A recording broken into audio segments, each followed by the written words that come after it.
talk today about the incident in the life of Jesus, which we call the Transfiguration, where they went up the mountain. And I think that we miss a little bit the point of who was actually transfigured, who was changed, the word who went through a metamorphosis, which is what the Greek word is. So let's read it and then go through it a bit. And after 6 days, Jesus took with him Peter and James and John his brother, and led them up a high mountain by themselves. And he was transfigured before them. And his face shone like the sun, and his clothes became white as light. And behold, there appeared to them Moses and Elijah talking with him. And Peter said to Jesus, "Lord, it is good that we are here. If you wish, we will make tents here, one for you, one for Moses, and one for Elijah." He was still speaking when, behold, a bright cloud overshadowed them, and a voice from the cloud said, "This is my beloved Son, with whom I am well pleased. Listen to him." When the disciples heard this, they fell on their faces and were terrified. But Jesus came and touched them, saying, "Rise, and have no fear." And they lifted up their eyes, they saw no one but Jesus only. And as they were coming down the mountain, Jesus commanded them, "Tell no one the vision until the Son of Man is raised from the dead." And the disciple asked him, Why do the scribes say that first Elijah must come?" He answered, "Elijah does come, and he will restore all things. But I tell you that Elijah has already come, and they didn't recognize him, but did to him whatever they pleased. So also the Son of Man will certainly suffer at their hand." Then the disciples understood that he was speaking to them of John the Baptist. Well, what we have here is we have Jesus taking a very small group that was close to him, people that were close to him, and he wanted to show them who he really is. And he reveals himself to him. He has not changed, because he's always been that, but he opened up their eyes to see him in a different way. Their response, well, in a way changed, because it changed from what they knew him to something they didn't. Their response is very telling. It says that Peter said, "Oh, it's good that we are here to help you. It is good that we are here to build these things. How good it is that you have us to help you. I will help you build." Basically, they're saying, how would you have managed without us? Well, unfortunately, this is the viewpoint or the point of view of many believers. And it's something that they teach in many congregations. God has created you for something very special, and unless you do it, nobody else can. Basically, the plan of God depends on you, on whether or not you do it or not. Well, God does not really need us unless you haven't realized that. And that's what he's trying to teach the disciples here. But they don't see it. They're the friends of Jesus. They joined his team. They're together. He's depending on them, going to change the world. See, we have to understand that God does not need us. He loves us. He wants us to partake in his work, but he doesn't need us. And we see how their understanding prevented them from seeing Jesus for fully who he was.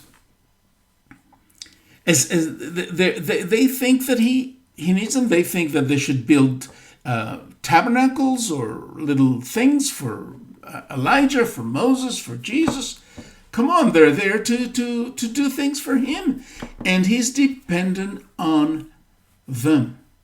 Even a miracle did not change their point of view, because They had before them people that were dead, and here they're alive and speaking to Jesus. Only when a voice thundered from heaven and saying, "This is my son, you listen to him," only then their viewpoint breaks down. Their pride in God needing them breaks down. Again, God did not need them. God does not need us. He wants us to participate with him. He wants us to be partner with him, but he does not need us. He didn't need Peter then. Peter just messed it up, basically. Well, it says that as he was still speaking to them, behold, a bright cloud overshadowed them, and a voice from the cloud said, "This is my beloved Son, with whom I'm well pleased. Listen to him." And they panic. They become so afraid, they fall on their faces. They cannot speak. They cannot do anything. And you know what? That's where we see the fear of God in action. When the disciples heard this, they fell on their faces and were terrified.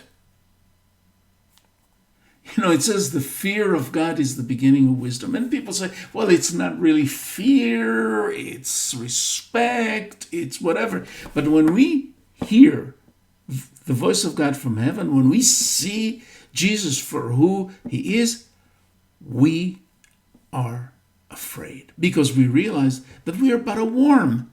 We are but nothing compared to him. And if he wants, we're gone. They cannot do anything. But, it says, Jesus came and touched them, saying, "Rise and have no fear."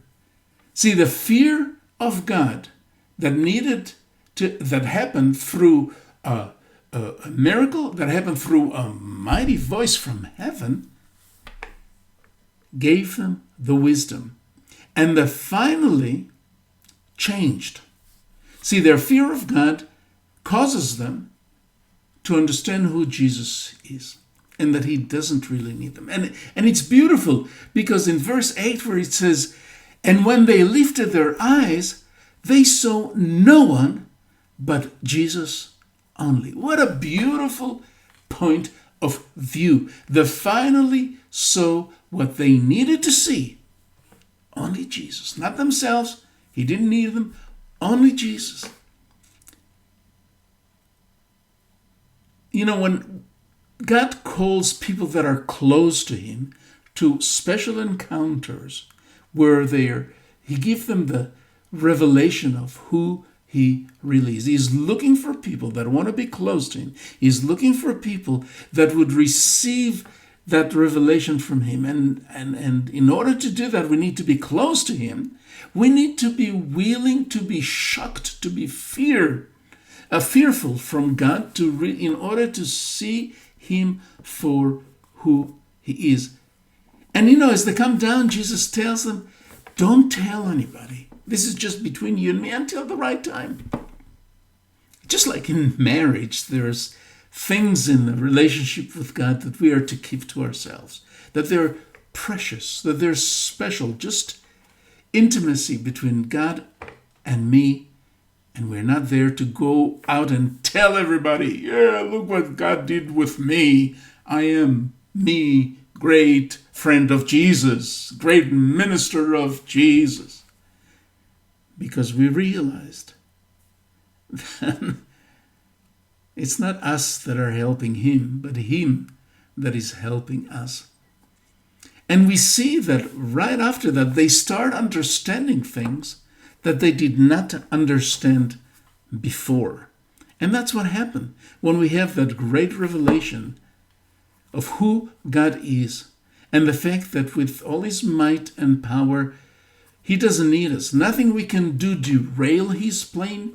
Nothing we can do can cause his plan to happen. We just privileged to be partner with him in his plan.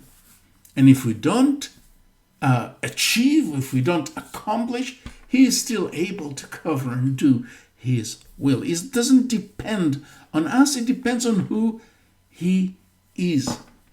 See, the transfiguration, the true transfiguration, was not of Jesus because he was always God. He was always who he was. He was yesterday, today, and tomorrow. The disciples were transfigured.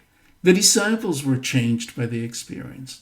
That was what gave them then the power to become who they were, world changers. And if you want to be a world changer, you need to go through that experience where you are so afraid of God, yet so much letting him comfort you, so much realizing that he doesn't need you, but he loves you to his death. May God bless you, and may you become a true world changer.